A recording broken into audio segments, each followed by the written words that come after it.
श्रीपादराजं शरणं प्रपद्ये। सद्गुरुनाथ परमपिता परमात्मा श्री गोपाल बाबा महाराज की जय। श्रीपाद श्रीवल्लभ चरितामृत लेखमाला, लेखक क्रमांक 62। श्रीपाद श्रीवल्लभ संपूर्ण चरितामृत ग्रंथातील अद्भुत अध्याय क्रमांक 30। जगभरात पसरलेला भारतीय माणूस स्वतःच्या व्यस्त आयुष्यातून सवड काढून तिरुपती बालाजीला येतो व बालाजीच्या हुंडीत फुल ना फुलाची पाकळी म्हणून दक्षिणा टाकतो। बालाजी आणि हुंडी हे अवैध नातं आहे। व्यंकटेश बालाजीने स्वतःच्या विवाह सोहळ्यासाठी कुबेराकडून घेतलेल्या कर्जाची परतफेड म्हणून या हुंडीला व कल्याणम म्हणजे केस अर्पण करायला धार्मिक आध्यात्मिक महत्व आहे व हे भारतीयांच्या भक्तांच्या नसानसात भिनलेलं आहे। श्रीपाद श्रीवल्लभ संपूर्ण चरितामृत ग्रंथातील अध्याय क्रमांक 30 वाचता बालाजीच्या भक्तिप्रेमात आपण जे हुंडी आणि कल्याणम अर्पण करतो तेच श्रीपादांनाही अर्पण करणे अतिशय महत्वाचे आहे। ज्याला आध्यात्मिक भौतिक जी काही प्रगती साधायची आहे त्यानं हे अवश्य लक्षात घ्यावे। कसं ते पाहूया। श्रीपाद श्रीवल्लभ अष्टोत्तर शतनामावली मध्ये श्रीपादांचं एक नाव आहे। ओम पद्मावती समेत श्री व्यंकटेश्वराय नमः। श्रीपाद हेच व्यंकटेश बालाजी आहेत। उणापुऱ्या 2.5 पानांच्या अध्याय 30 मध्ये याचे संदर्भ श्रीपादांच्या वाणीतून व्यक्त होतात। श्रीपाद शंकर भट्टास म्हणतात की मी तुला जे जे विषय सांगितले आहेत, जे तू चरितामृतात लिहिणार आहेस त्यावर या विषयांस आधार काय असं भविष्यात मूर्ख शिरोमणी विचारतील।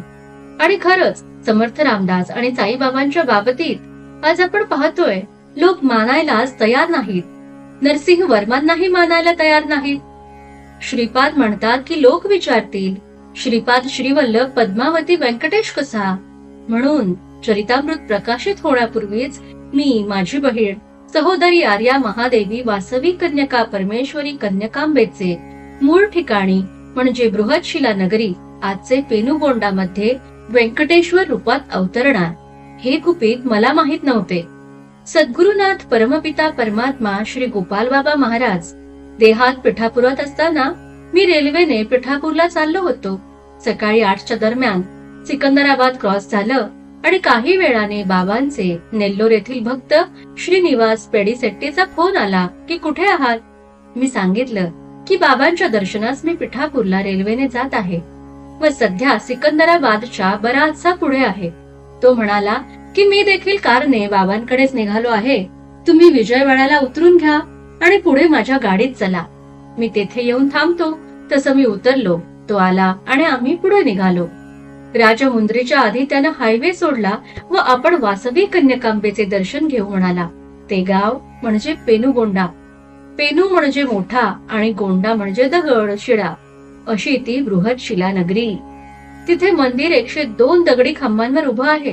हे 102 खांब म्हणजे आर्या महादेवीने पवित्र अग्निकुंडात गुप्त होताना वैश्य समाजातील ज्या 102 गोत्रातील प्रजाजनांनी आर्या महादेवी सोबत अग्निप्रवेश केला होता त्यांचं प्रतीक पुराणातील स्थान आहे हे।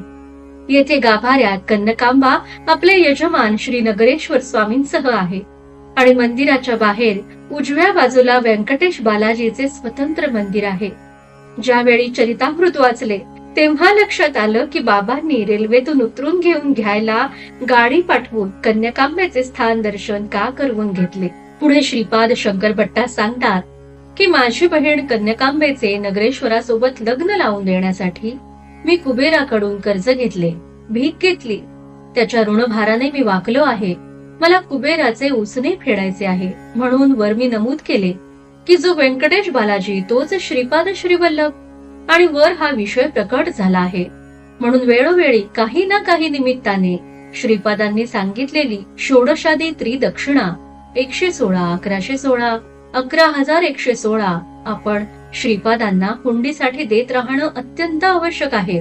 आपल्या ऋणात वाकून जाण्यासाठी श्रीपाद तयार आहेत। याच अध्यायात श्रीपादांनी आत्यंतिक रहस्ये शंकर भट्टास सांगितली आहेत। ती रहस्य दुसऱ्या लेखात पाहूयात। हिराचंद गोपालचंद कोठारे दिगंबरा दिगंबरा श्रीपाद वल्लभ दिगंबरा।